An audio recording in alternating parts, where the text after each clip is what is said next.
माँ, एक बार आप उनकी हालत तो देखिए, वो कैसे देंगी आपको इतना दहेज? चुप कर तू मेरे बैल बुद्धि बेटे। हाँ तो बहन जी, मैं कह रही थी कि आपकी बेटी वैसे तो रूप की धनी है, लेकिन अगर कोई लड़की अपनी शादी में दहेज ना दे तो उसकी समाज में कोई इज्जत नहीं रहती। वैसे हमारे घर में किसी चीज की कोई कमी नहीं है, खूब सारी खेती बाड़ी, कई बीघा जमीन है, धन धान्य से भरा हुआ है मेरा घर। लेकिन आप जो भी दहेज में देंगी उस पर तो आपकी बेटी ही राज करेगी ना। जी वैसे तो मैं आपको सर्वगुण संपन्न अपनी इकलौती बेटी सौंप रही हूँ, लेकिन फिर भी आप चाहती हैं तो बताइए क्या मांग है आपकी? ज्यादा कुछ नहीं, बस 3 लाख नगद, एक मोटरसाइकिल और हमारे लिए सोने की चेन, और साथ में हमारे सभी रिश्तेदारों के लिए कपड़े। बस इससे ज्यादा हमें कुछ नहीं चाहिए। बेचारी गरीब आशा अपनी बेटी रजनी को बड़े घर में भेजने के सपने बुनने लगती है, लेकिन शकुंतला की बातें सुनकर वो परेशान हो जाती है। लेकिन फिर अपनी बेटी को बड़े घर में जाते देख वो उनकी शर्त मान लेती है। इसके बाद शकुंतला रिश्ता पक्का कर अपने बेटे के साथ वहाँ से चली जाती है। माँ, कहाँ से लाएंगी आप इतना दहेज? क्या जरूरत थी उनकी शर्त मानने की? आज तक आप दूसरों के घरों में बर्तन मांझकर तो मुझे पाल रही हैं। हम खुद के लिए तो इस एक झोपड़ी के अलावा कुछ नहीं बना पाए, तो फिर कहाँ से लाएंगे हम इतना पैसा? तू बिल्कुल भी चिंता मत कर मेरी बच्ची, मैं नहीं चाहती जो दुख मैंने झेले वो तुझे भी झेलना पड़े। अब चाहे तेरी इस गरीब माँ का बाल बाल भी कर्जे में क्यों न डूब जाए, पर वो तुझे उस बड़े से घर में भेज कर ही रहेगी।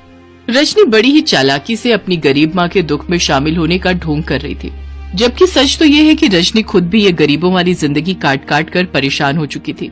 उधर आशा दिन रात इसी चिंता में रहने लगी कि वो कैसे दहेज के लिए इतनी रकम का इंतजाम कर पाएगी। भगवान, तूने मुझ गरीब पर बहुत से जुल्म ढाए हैं। पहले तो भरी जवानी में मेरे पति को उठा लिया और फिर इस गरीबी का बोझ सर पर डाल दिया।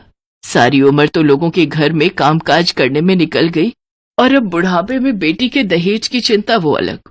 ऊपर वाले, तूने तो मेरी किस्मत कुश की कलम से लिख दी, लेकिन मैं अपनी बेटी की किस्मत को बदलना चाहती हूँ और उसे अमीर घर की बहू बनते देखना चाहती हूँ, ताकि मुझ गरीब की तरह उसे भी लोगों के घरों के जूठे बर्तन ना घिसने पड़े।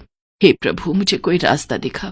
अपनी फूटी किस्मत के बारे में सोचकर आशा फूट फूट कर रोने लगती है। तभी उसकी नजर अपने घर पर जाती है और वो लाला के पास अपना घर गिरवी रख देती है। ये लो, पूरे 12 लाख हैं। अब आज से तुम्हारा घर मेरा हुआ, ठीक है? मुझे मंजूर है लाला जी, लेकिन कृपा करके मेरी बेटी की शादी और विदाई के बाद पग फेरों की रस्म तक मुझे वहाँ रहने देना। उसके बाद मैं कहीं न कहीं अपना ठिकाना ढूंढ ही लूंगी। ठीक है, इसमें मुझे कोई आपत्ति नहीं। इसके बाद आशा 10 लाख रुपए शकुंतला को दहेज के लिए दे देती है और बाकी बचे 2 लाख से अपनी बेटी की शादी कर देती है। बेटी की विदाई के बाद आशा अपने घर को देखकर फूट फूट कर रोने लगती है। फिर अगले दिन एक शानदार महंगी गाड़ी उस गरीब की कुटिया के आगे रुकती है। अपने दिन बदलने के साथ साथ रजनी का स्वभाव भी एक दिन में ही बदल गया। मेरी बच्ची, तू आ गई। मेरा कलेजा कब से तुझे अपने सीने से लगाने को तड़प रहा था। आ मेरे गले लग जा। माँ, ये गुड़मक्खी का खेल पसंद नहीं मुझे। Please like and subscribe my channel. Thank you.